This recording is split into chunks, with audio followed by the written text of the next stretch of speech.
So I'm here in my room. My computer's turned on in front of me. I've got my microphone set up. There's a notepad open with some notes about my podcast. It's time to rewind. Looks like they're open to the eighth scene of Memento that starts in black and white at 16 minutes and 50 seconds, with Leonard explaining that he doesn't have traditional amnesia, and ends at 17 minutes and 35 seconds, with Leonard saying that he has a reason to make his system work. There's also a Skype window open. Oh, hang on.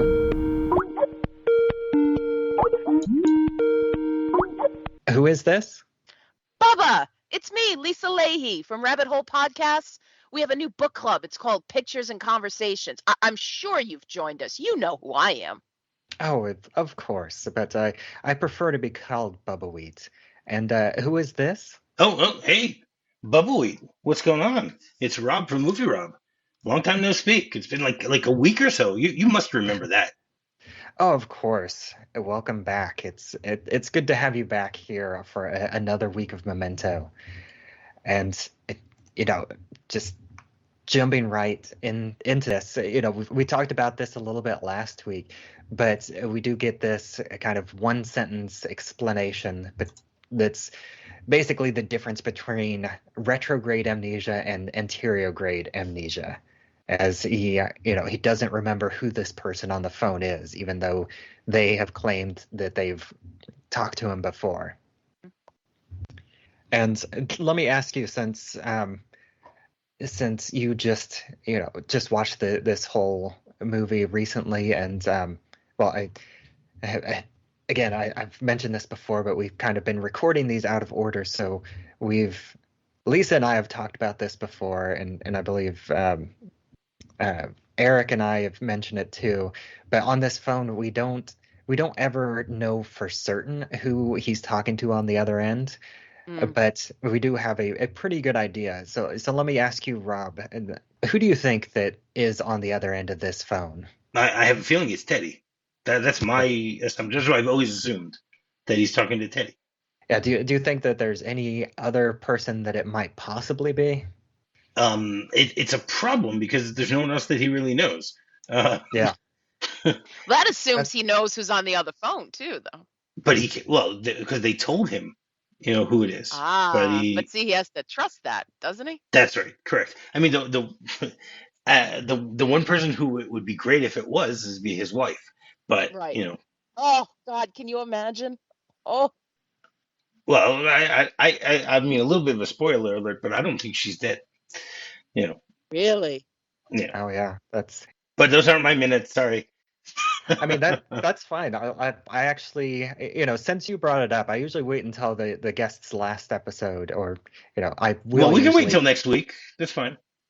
Oh, all right. That's sure. We can wait till next week to get your thoughts on that. But yeah, that is something that I have been asking everybody what their thoughts are, and so we'll get Rob's answer to that in a little bit more detail next week. Yeah, we'll keep people in suspense and make them want to come back and listen again. That's it, see? That's how you got to do it. That's right. You gotta reel them in.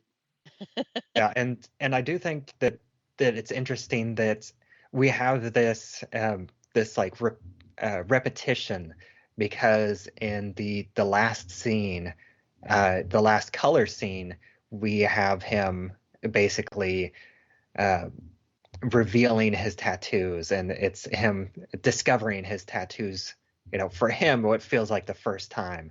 And he basically does this two times in a row, once in color and then once in black and white, just right back to back. But for him, this is a span of like several different days.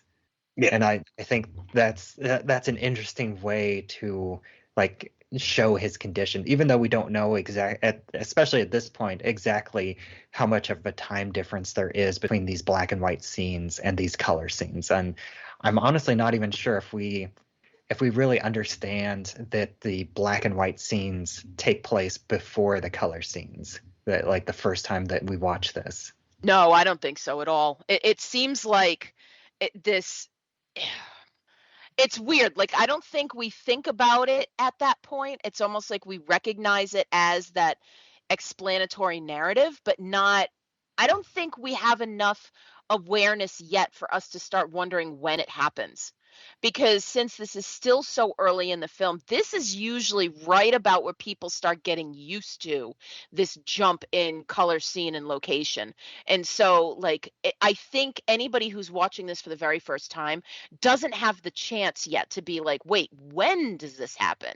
They're still trying to figure out what is happening at this point in the movie, I think.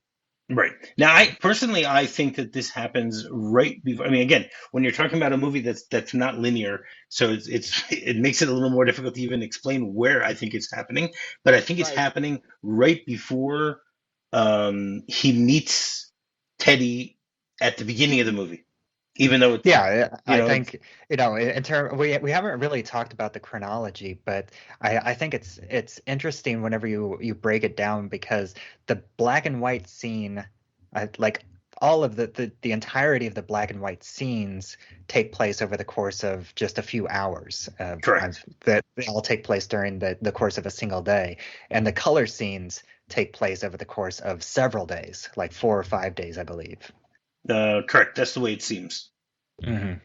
And I think that's kind of interesting, especially because I mean the black and white scenes are all tend to be much shorter. I think there's only one or two black and white scenes that are longer than a minute even. Yeah. Like most of the black and white scenes are less than a minute or just like 1.5 to 2 minutes, and then there's a couple that are like the final Sammy Jenkins one is like a good 4 or 5 minute scene. And then the last black and white scene that transitions to color is, I think, 7 or 8 minutes long. Hmm. Yeah. But I would even argue if that's even like a scene. It's like one big chunk. Yeah, exactly. Mhm. I'm trying to remember. Does the version of the movie when you watch in chronological order, does it put all of these together? Yeah, it does. And I feel like it goes. Yeah, the black and white scenes feel like they go a lot quicker because of that, and also because with the black and white scenes, since they're going chronologically forward along with the movie, you don't have that repetition that you get with the color scenes. Hmm. Right. And again, even though there is this repetition of him basically discovering his tattoos, because the audience has already discovered them in color in the last scene, that this isn't a discovery for the audience. So we're not getting like a close up on all the tattoos, and in fact, because it's black and white and he's backlit, so the tattoos are not even, they're a little bit less clear, more focused on Leonard as a character than we are on any of the individual tattoos. We Right. only get just a couple, not even close up, but a couple clear shots of like the one on the couple on his chest, like the photograph, house, car, friend, foe, and of course the one on his neck, just below his neck, John G. raped and murdered my wife. Well, what I love is the transition from the previous color scene to this one, because at the end of what you just talked about the other day was, he writes on the Polaroid, "Kill him," and the first thing we see when he opens up his shirt here is we see the words on his chest saying "Kill him." Yeah, find him and kill him. Yeah, Yes, correct. But the terms "kill him" are the exact same. They end the color scene where he says "kill him," and then here it starts with him once again. When he's opening his shirt, you see the "kill him." mhm. Right. And you just mentioned his shirt, and I think it's also worth noting at this point that the fact that he's not just wearing a different outfit, but he's wearing a very different outfit than what we see him wearing in the color scenes, as Right. well as the flashbacks that we see. Because when we see him in color, he's got this nice white suit with the blue shirt, and here we see him wearing a flannel shirt and white boxers, which is very different. And even in the flashbacks, he's wearing like a nice like darker colored suit with a light colored shirt. No, but that also explains when this is taking place, because this is before he meets Jimmy. Because when he meets Jimmy and takes his clothes, the blue shirt It all and comes together at that point. Yeah. Yeah. that's right. But I think watching it the first time, you could in your head you might wonder, like, you definitely know that it takes place at a different time, but you can't. You could think maybe this happens before the color scenes, maybe this happens after the color scenes, maybe this happens way before the color scenes. There's not really any way to know until you get much closer to the end of the movie. Right. And then this is him, starting the whole Sammy Jenkins introduction. And I think it's kind of funny whenever you don't really think about it whenever you're watching it, because you don't hear the other side of the conversation. Right. But whenever he brings up Sammy Jenkins, it's because the person, we'll say it's Teddy. It's because Teddy on the phone tells him that the last thing that they talked about was the Sammy Jenkins story, which, if you really think about it, that means that the last time they talked, Leonard told him this exact same story. Yes. Pretty much. It just keeps going and going. So he's just like, yeah, sure. But they're telling it to us. Yes. Yes. They want us to know who Sammy Jenkins was. Yeah, and even it's funny too, because we do get a line later on where Teddy's like, "Yes, you told me about Sammy. I'm sick of hearing of the guy." Exactly. And just again takes it and goes, "Oh yeah, that's it. Yep, that makes sense." It's like, well, there's more here that we're not getting, but yeah, and I love like the timing of how this is shot, because Leonard starts talking about how Sammy, he wrote himself an endless amount of notes while he has a more graceful solution. And as he's talking about this is him discovering his tattoos and him beginning to walk towards the mirror to look at his tattoo notes. And I think that's just a great way to imply that he feels like his tattoo notes are a more graceful solution than Sammy's scattered notes on paper. Yep. Yep. Too many possibilities, Mm-hmm. Well, that's part of the problem here with him by doing this. Because he's setting certain things in stone that shouldn't be set in stone. Yes. Right. But see, only we know that.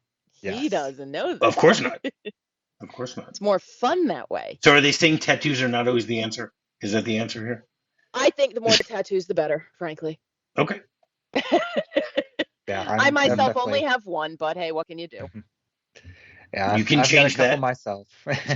You could. Yeah, I have plans for more tattoos as well, but hopefully not to the extent of Leonard and no. the kinds that Leonard have there.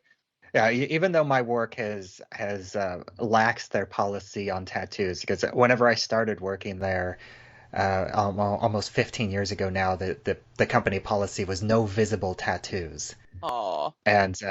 And I think within the past 5 years or so, they have actually changed that to, you can have tattoos as long as they're not explicit, and as long as and I think they still generally don't allow face tattoos, but you can have visible tattoos what on your fun is arms. that? Come on.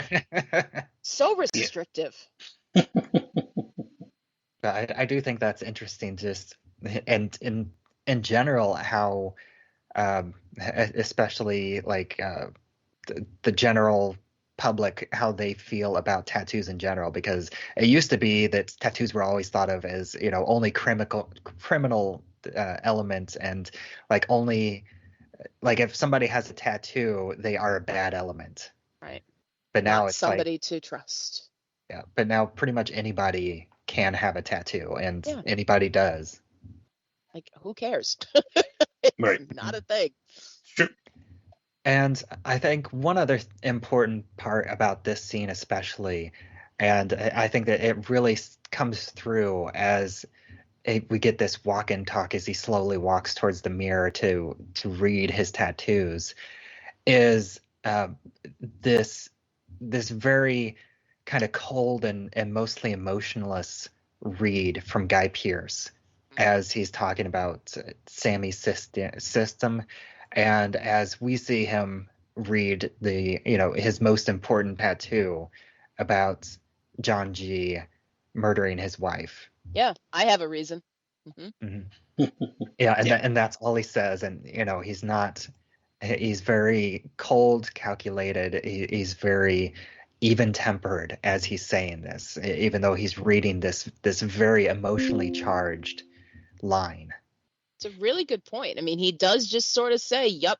It's gone from the emotional motive, I think, to this is my driven purpose in life, and it's just sort of like, "Yup, I got a thing. Here's what I'm doing."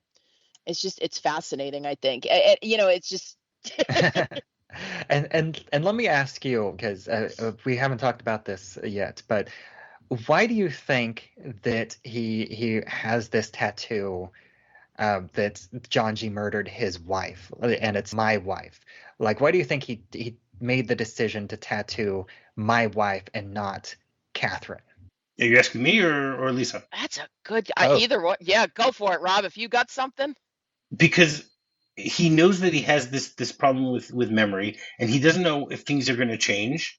So it's better to state the obvious of, that if he says Catherine, it might be later on he might say to himself, "Who's Catherine?" But if he doesn't forget, he won't forget the fact that it's my wife. He's specifying his connection to the person who was raped and murdered. But Catherine should be in his entrenched, deeply entrenched. I would like to hope, right? Because I imagine they've been married for quite a while. It's not like this isn't 50 first dates yet, where Catherine is somebody that he met after his condition. That Catherine is fully entrenched in his long-term memory, and thankfully, like I wasn't 100% sure, but I'm not getting any denials from either of you, because I tend to not be 100% sure that I have his wife's name correct, because I think it's barely mentioned. I think it's only mentioned once. It's mentioned once. It's mentioned once. Tell me when, because I have no memory of this woman's name. I can figure that out for you. I think you guys have trivia. I think you guys are dealing with trivia here, because I do not think her name is ever identified. I can easily find that out for you. Dig it. This is why we have guests to do my research for me. There is in the okay. It's not meant. The name Catherine is never mentioned in the what's called in the subtitles. I just did a search in the subtitles. Okay. The question is whether it was written somewhere. Yeah, this has got to be something you picked up in trivia or a deleted scene or something, because I've never known this woman's name. And I'm just outing myself as somebody who's never watched this with the commentary. Okay, so it's actually very possible then that makes more sense for him to say my wife, because of the fact that he doesn't know her name. He doesn't know her name. Exactly. Like my husband doesn't know my birthday. Really? Yeah. He always gets it off by 1 or 2 days. It's really funny. It's just become this whole gimmick with us. Like, we have one of these old country style craft calendars that I bought for my mother years ago. And she left it behind when we bought the house. This is a very fascinating story, I know. But it's one of those things where you just it's little blocks of wood that you move around. And so you change the date and you change the calendar. And there's a little birthday tile. And I came home from a trip recently where we were away for my birthday. And he had changed the calendar and he had put the little birthday cake the day after my birthday. So... yeah, just one of those things. I find it funny. I mean, I guess some people would get angry about it, but, it is what it is. I was on a podcast recently where I was mentioning how long we'd been married, and I had to think about it for a minute. So I'm no better. Yeah, I'm the same way for that kind of number. Like, I always have to figure it out, because it's whenever I think of how long my wife and I have been together, I think about, okay, our daughter is this age, and then +1 for when we were married, and then +2 for how long we've been dating. Yep. I mean, it's easy for teaching because I started teaching in 2000, so that I got. But other than that, I don't math if I can help it. That's so weird. Like, there are birthdays that I remember of kids that I was in high school with. Absolutely. I the day comes up and I'm like, oh, this is so and so's birthday, and it's not people that I'm in touch with or anything like that. Yep. Same. So. I know birthdays of people that I was friends with in elementary school. I do not talk to these people at all, but I can tell you their birthday, and some of them I can still tell you their landline phone number. Yeah, me too. I have the same issue. I can remember my landline phone number from when I was 7. I even remember my parents' license plate when we were living in New Jersey. It was great. I actually surprised my mother recently because we did a big thing for her 80th birthday, and I brought up all these trivia questions Oh, about her life, about all of our lives together and stuff like that. And I did it, I wrote the answer, and then everyone in the family, picked it out of a hat, and they had to try and guess what the answer was. So I wrote on there, and my mother knew every one of them except for when I wrote 777 BGN. She had no clue that that was her license plate number. Now I don't know why I still remember that after 40 something years. That it's was amazing. so yeah, memory can. I mean, as this movie shows, memory can be a very tricky thing. Could work to your advantage. It could work against you. Yep, I can't even tell you my current license plate number off the Oh, I top of can't. my I can't tell you head. mine either. That's the funny thing, also. And phone numbers. I know my wife's phone number and a few others. I think I know my mother's. I know my mother's phone number. Like my brother's cell phone number, I can't remember the number, and he changed it like 7 years ago. Yeah, So I still don't know my husband's cell phone number. I know the first 6 digits. I don't know the last four yet. okay. I hope you'll never need to know in an emergency the number. Well, I was in an emergency once and I knew my mother's number, so I just kept saying that one over and over again. But oh God. Yeah, Yeah, that's luckily the problem. everybody in my family knows my phone number because I've had the same phone number for 20 years. Right. But Oh yeah, wow. in any other number, we don't remember. It's you program into your phone and then you forget it Yep. Exactly. because you're not dialing the number, you're dialing the person. Correct. It's Um, true. It's true. It's one of the all right, well, pluses and minuses of technology. yeah. There used to be Tell a day you. where we had to remember these things, and now we don't. Until we're going to be in a situation where we'll need it. It frees up our brain to remember other things like the minutia in the movie Memento. I mean, this is Of important. course. Well, yeah, Really. exactly. Got to think about what's important here. And I am curious. I'm probably not in this week or the next week, but I'd say I'm 75% certain that her name is Catherine, but I don't remember where I got that information. I don't remember if it's in the commentary or in like that special edition, like because it has like those the psychology reports and like the medical reports. I think it might be in those supplemental materials, but I'm Could be. It 75% definitely. sure. It definitely rings a bell, Lenny. Which is why I'm not denying that that's possible. Like Lisa. Uh, Yeah, I mean, it is what it is. It's one of those things. I got nothing to argue with. Yeah, it's and that kind of because even brings on up. IMDb, Georgia Fox is credited as Leonard's wife. Yeah. She's not credited So as Catherine. I feel like it almost says something about the women and how they're presented in this movie, because there's three female characters, well, four if you count the tattoo artist at the end, but only one of them gets a name, and that's Natalie, and the other two is Leonard's wife and Sammy's wife. Which, again, you could say that and spoiler or a teaser for next week. We'll talk a little bit more about this next week, but that also builds like another level of connection between Leonard and Sammy Jenkins. The fact that we don't find out either one of their wives' names.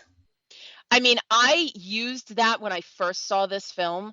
I was convinced that Natalie was his wife, and she was pissed off at him and was angry at him in that early scene where like she meets him at the diner, and like she was grumpy toward him with the sunglasses and everything because she was having a bad day of him not remembering who she was. I was convinced. I was very wrong. But I looked at like the short hairstyle. I went, maybe it's her and she's pissed and she's manipulating him now. And nope, not even close. So I like when I'm wrong in movies like this, though. It just makes me happy because it means that somebody tricked me. I like that in film, not in real life. Somebody mark that down. I don't like that in real life. That would be an interesting direction to take the story if they had gone Right. in that way. But I think that's all I have for this scene. Scene 8. Is there anything else that either of you have for this scene? Nope, I'm good. All good. All right. Well, once again, thank you, Rob, for joining us for this week, and we'll bring you back for one more week here I will on this gladly come back because season. I'm waiting to We're hear not your done question yet. for me next week. Yeah. So, once again, why don't you go ahead and take a moment and let everybody else know where they can find you online? All right, it's very simple. Just do a quick search for MovieRob Minute. You can find me on Twitter. You can find me on my website, MovieRobMinute.com, or you can find me on Facebook. As I've mentioned numerous times, we're right now in the last few minutes of When Harry Met Sally. That's season 4 of my podcast. And in the middle of May next month, we'll begin season 5, Die Hard 2. So come and join and listen on to what me and my guests have to say about these two great movies. Yeah, and it's I was a guest on Planes, Trains, and Automobiles and When Harry Met Sally, and it's a fun show. I listened to it as well. Been listening the past 3 seasons. I skipped The Great Escape because I never seen that movie, and I typically only listen to these minute by minute shows for movies that I've actually seen. So I'm informed and know what people are talking Well, about. that's fair enough. I mean, as it's somewhat pointless to watch a movie minute by minute that you've never seen because you don't really know what's going Mhm. on. It's something you have to have seen at least once, if not multiple times. So, Yeah. but what then you have to do is you have to go and spend the 3 hours and watch The Great Escape, and then you can listen to the 172-minute commentary that I have of it. Yeah, and Or it, 172 it's minute on. episode, 172 episodes. It's about 60 hours or something like that. Yeah, it is one of those movies that it is on my long list of movies that I need to get around to. But one day. And thank you, Lisa, for joining me this entire season as my co-host. Happy to be here. Very excited to talk about this film some more. And as always, I'm your host, Bubbawheat, and you can find me on Twitter where I'm at Bubbawheat. You can find this show, It's Time to Rewind, on all the podcatchers out there. We also have a Facebook group, It's Time to Rewind, a time loop group, and you can join that to discuss episodes as they come out and have discussions about time loop movies and TV episodes and all that sort of stuff. And until next time, I already told you about Memento? Oh, only every time I see you. I have a more graceful solution to the memory problem.